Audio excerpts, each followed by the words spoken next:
Hello everyone, welcome to NJ classes. Guys, आज हम करने जा रहे हैं part 2 chemical bonding and molecular structure. Last class के अंदर हमने डिस्कस किया था अप टू लुईस रिप्रेजेंटेशन, जिसके अंदर हमने देखा था कि जो बोहर है उन्होंने बोला था कि एटम के अंदर 2 पार्ट्स होते हैं।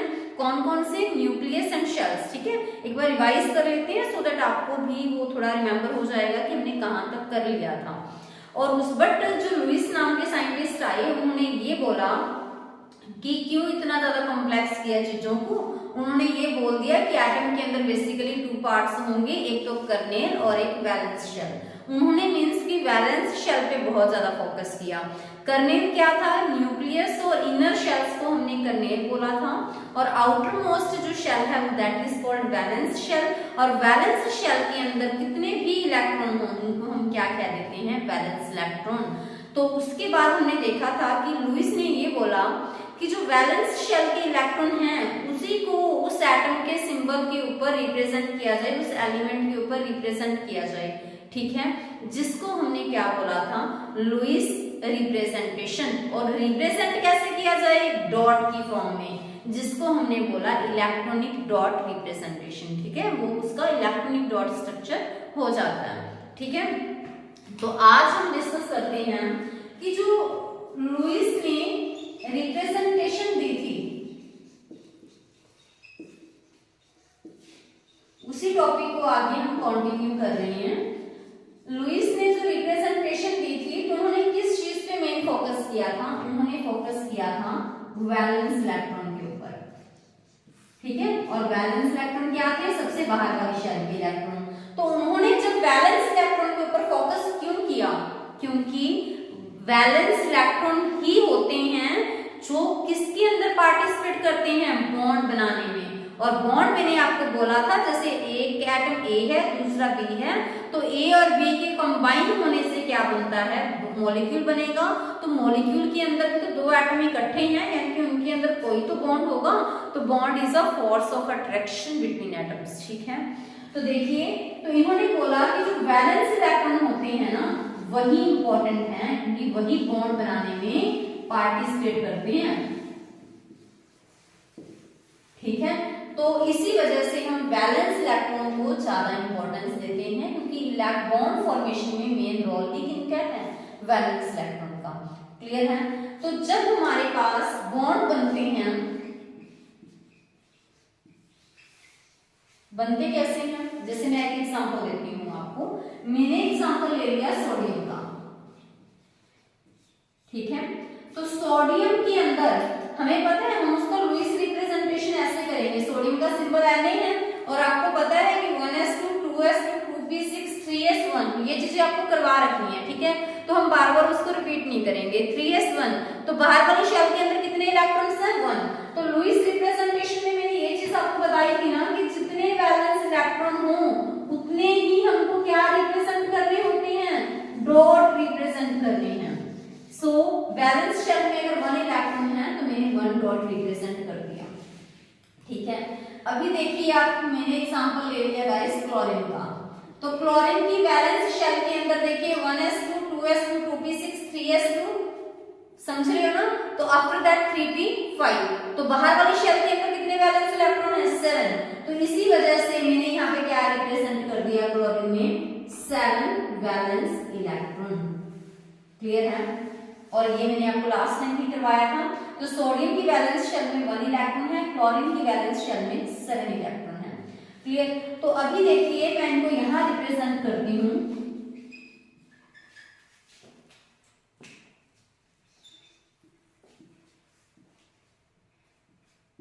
तो अभी देखिए जो सोडियम है उसके पास तो ये 1 इलेक्ट्रॉन क्या है? एक्स्ट्रा है। तो वो क्या करना चाहेगा? वो किसी को लॉस कर देगा, है ना?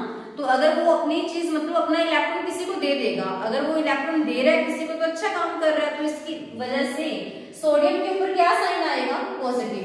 तो इट मींस हमें ये पता है कि इसके पास इलेक्ट्रॉन ज्यादा है ना? और क्लोरीन को अपना ऑक्टेट कंप्लीट करने के लिए, अपनी शेल कंप्लीट करने के लिए कितने चाहिए? ओनली 1 इलेक्ट्रॉन चाहिए। इसके पास 1 इलेक्ट्रॉन एक्स्ट्रा है और इसको 1 इलेक्ट्रॉन चाहिए। तो क्या होगा?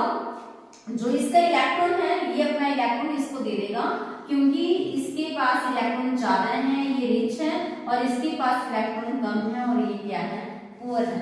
तो ये क्या करेगा, ये अपना इलेक्ट्रॉन इसको दे देगा, मीन्स यहाँ पे इलेक्ट्रॉन का क्या होगा, फिर ट्रांसफर होगा। ठीक है, क्योंकि इसके पास ज्यादा है, इसके पास कम है, तो इसने इसको दे दिया बस, है ना। तो अगर इसने अपना इलेक्ट्रॉन इसको दे दिया तो आप खुद ही देखिए, तो इसके पास तो इलेक्ट्रॉन बचेगा नहीं, क्योंकि इसका इलेक्ट्रॉन तो वहां चला गया।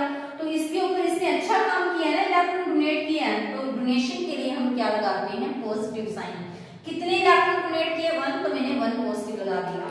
आफ्टर दैट देखिए आप, क्लोरीन है, क्लोरीन के पास अपने खुद के कितने थे, 7, बट अभी क्लोरीन के पास एक इलेक्ट्रॉन आ गया, कहां से, सोडियम वाला इलेक्ट्रॉन, क्योंकि वो ट्रांसफर हुआ, तो जिसकी वजह से क्लोरीन ने तो लिया, है ना, तो उसके ऊपर क्या साइन आ गया, नेगेटिव साइन। तो अभी देखिए ये क्या बन गया हमारे पास, कैटायन, क्योंकि इसके ऊपर क्या साइन है, पॉजिटिव, और जिसके ऊपर नेगेटिव साइन होता है उसको हम क्या बोलते हैं, अनायन। क्लियर है। और अभी देखिए आप कि जो आयन होते हैं ना, आयन होते क्या है वैसे, आयन हम किसको बोलते हैं गाइस, आयन हम बोलते हैं चार्ज्ड स्पीशीज को, जिसके ऊपर भी चार्ज होता है उसको हम क्या बोल देते हैं, आयन। तो आयन 2 टाइप के होते हैं, एक होता है हमारे पास कैटायन और दूसरा होता है गाइस हमारे पास अनायन। कैटायन के ऊपर पॉजिटिव चार्ज होगा, एनायन के ऊपर नेगेटिव चार्ज होगा, और आयन के अंदर जो बॉन्ड बनता है वो बॉन्ड कैसा होता है, आयनिक बॉन्ड। ठीक है, तो इट मींस NaCl के अंदर कैसा बॉन्ड है, आयनिक बॉन्ड है, क्योंकि ये किसके बीच में बना है, ये आयन्स के बीच में बना है, एक पॉजिटिव होगा दूसरा नेगेटिव होगा। क्लियर है। अभी आप ये इस चीज को भी नोट कीजिएगा कि जो आयनिक बॉन्ड है वो किनके बीच में बना, आयन्स के बीच में। तो आयन क्या है यहाँ पे, तो कैटायन और दूसरा एनायन, और कैटायन कौन बनाता है, मेटल्स बनाते हैं, तभी हम मेटल्स को क्या बोल देते हैं, इलेक्ट्रोपॉजिटिव। ये साथ साथ आप नोट कर लीजिएगा, ठीक है। और जो Cl नेगेटिव है, Cl नेगेटिव क्या है, अनायन है ना, तो ये अनायन कौन बनाएगा, नॉन मेटल्स, और नॉन मेटल्स क्या होती हैं, इलेक्ट्रो नेगेटिव होती हैं।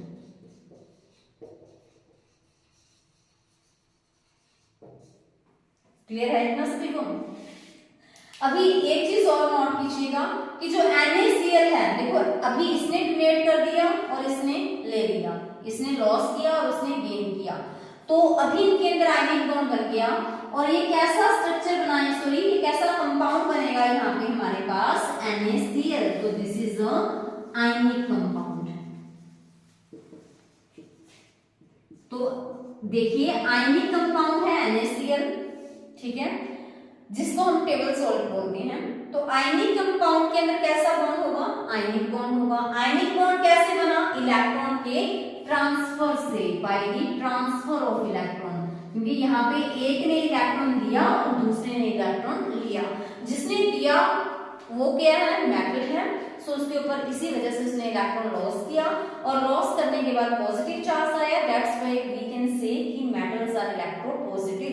तो इनको मैंने कैटायन बोला और जिसने लिया उसको मैंने अनायन बोला, और metal non metal, cation अनायन means ions का कॉम्बिनेशन हुआ, तो वहां पे कैसा बॉन्ड बन गया, आयनिक बॉन्ड। और जो आयनिक बॉन्ड होता है वो हमेशा आयनिक कंपाउंड्स के अंदर एग्जिस्ट करता है, ठीक है।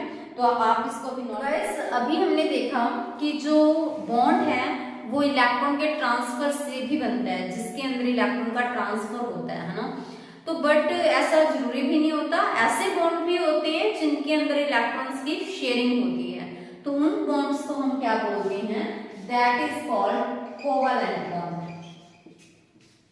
क्या होते हैं वो, कोवैलेंट बॉन्ड। सो कोवैलेंट बॉन्ड कैसे बनते हैं, by the sharing of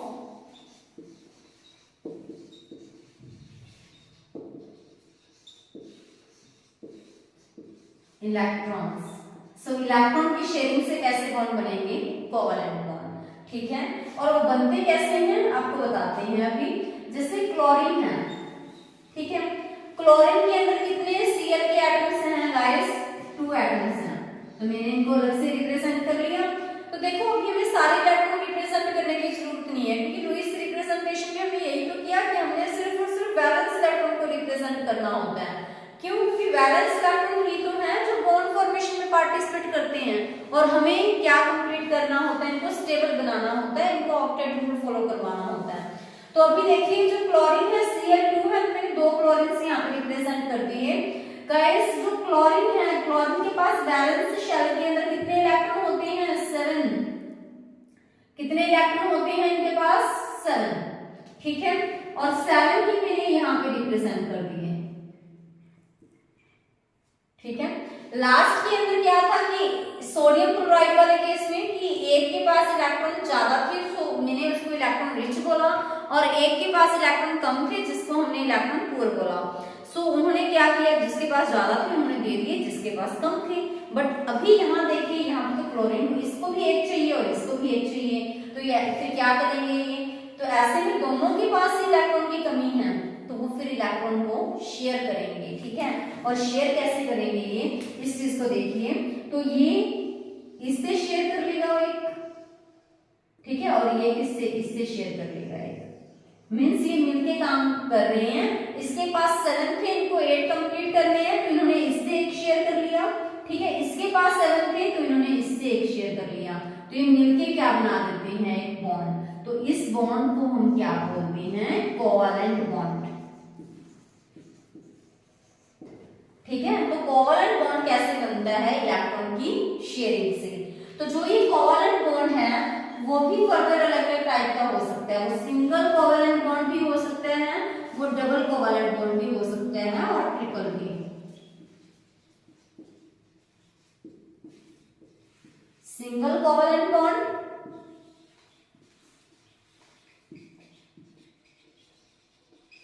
double covalent bond,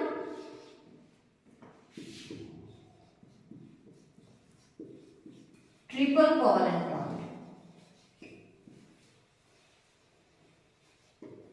ठीक है, तो देखिए single covalent bond, single covalent bond क्या होता है? यानी कि जिसके अंदर एटम्स के बीच में एक ही बॉन्ड होगा। डबल कोवैलेंट बॉन्ड के अंदर ऐसे 2 बॉन्ड रिप्रेजेंट करेंगे, ट्रिपल के अंदर ऐसे हम 3 बॉन्ड्स को रिप्रेजेंट करेंगे। ठीक है, बट ये होगा किसके अंदर? जैसे कि आपने अभी एग्जांपल देखा क्लोरीन का, तो आपने देखा ना क्लोरीन के अंदर क्या है? देखो 2 इलेक्ट्रॉन की शेयरिंग हुई है, तो कितने बॉन्ड बनेंगे? सिंगल कोवैलेंट बॉन्ड बनेगा। ठीक है, एक ही लाइन रिप्रेजेंट की है, सो इसी वजह से हम कह सकते हैं कि यहाँ पे सिंगल कोवैलेंट बॉन्ड है। ठीक है, सो डबल कोवैलेंट बॉन्ड के लिए आप एग्जांपल देखिएगा। डबल कोवैलेंट बॉन्ड के अंदर एग्जांपल है O2 का। तो देखिए O2 के अंदर कितने एटम्स हैं? 2। किसके एटम्स हैं? दोनों ही ऑक्सीजन के हैं, तो मैंने रिप्रेजेंट कर दिया। ऑक्सीजन की आउटर मोस्ट शेल के अंदर कितने इलेक्ट्रॉन्स होते हैं? 6 इलेक्ट्रॉन्स होते हैं, इनकी 1s2, 2s2, 2p4। ठीक है, तो बाहर वाले जो शेल है वहां पे 6 इलेक्ट्रॉन वहां पे उसके प्रेजेंट रहेंगे। सो मैंने यहाँ पे 6 इलेक्ट्रॉन इसके रिप्रेजेंट कर दिए। ठीक है, और इसके पास भी कितने इलेक्ट्रॉन्स हैं? 6 इलेक्ट्रॉन्स हैं। अभी 2 इलेक्ट्रॉन्स की कमी इसके पास भी है, 2 इलेक्ट्रॉन्स की कमी इसके पास भी है, क्योंकि सभी को अपना ऑक्टेट रूल फॉलो करना है।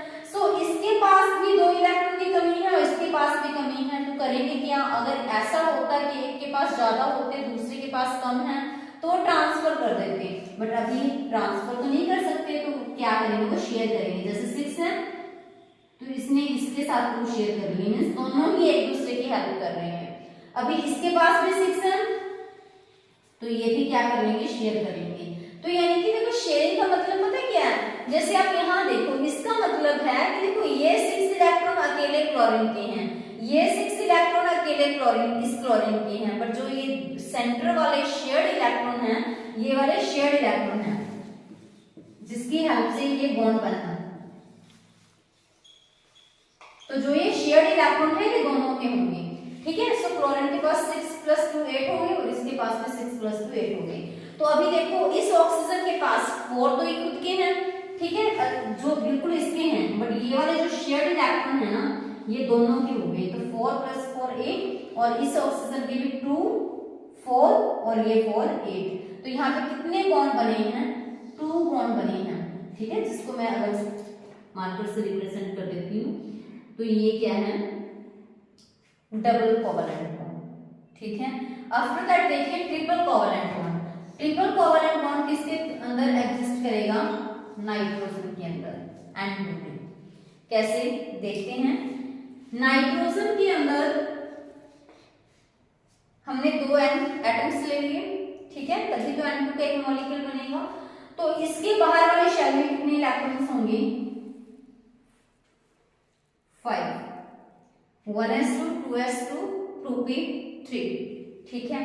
तो अभी देखिए यहां पे भी ऐसा ही होगा। तो देखिए इसके पास अभी अपना ऑक्टेट कंप्लीट करने के लिए 3 इलेक्ट्रॉन्स की कमी है, तो शेयर कर लिए। इसके पास 5 है तो 3 ये भी इससे शेयर कर लेगा।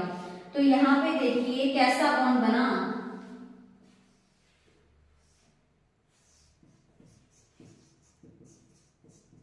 ट्रिपल कोवलेंट बॉन्ड, ठीक है। तो इस तरह से हम कह सकते हैं कि जो बॉन्ड बनते हैं, जो फोर्स ऑफ अट्रैक्शन होता है, वो इलेक्ट्रॉन्स के ट्रांसफर से भी बनता है, जो कि हमने आयनिक के अंदर डिस्कस किया, और वो इलेक्ट्रॉन की शेयरिंग से भी बन सकता है। शेयरिंग के अंदर वो सिंगल भी बन सकता है, डबल भी बन सकता है और ट्रिपल भी बन सकता है। तो गाइस होमवर्क के अंदर आपको क्या करना है, आपको स्ट्रक्चर बनाने हैं मैग्नीशियम क्लोराइड। वो आप खुद देखोगे कि ये आयनिक कंपाउंड है या कोवलेंट कंपाउंड है, क्योंकि इतनी हैबिट आपको होनी चाहिए, ठीक है। Second one methane,